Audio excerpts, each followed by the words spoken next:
this government is doing everything transparently.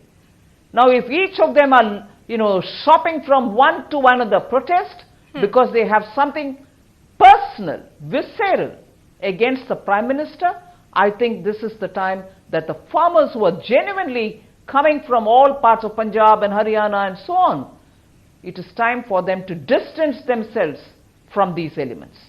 Ma'am, the Prime Minister has said reforms will give farmers new markets, access to technology, help bring investments in agriculture. A majority of agriculture economists agree that farm bills were long overdue for agricultural reforms.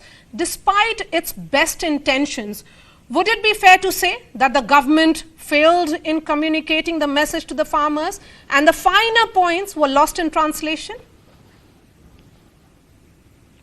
Well, there's always a reason that we can look at for any developing situation.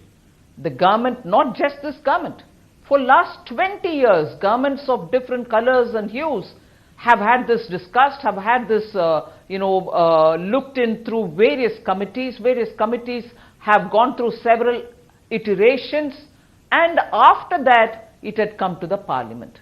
In Lok Sabha, it was elaborately discussed, and the minister gave point-on-point answer for every question of the opposition.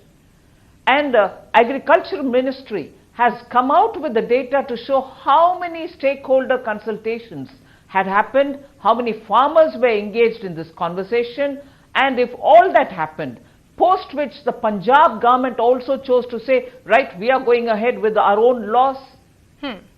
We have not treaded, we as Government of India have not treaded onto the state list at all. These farm laws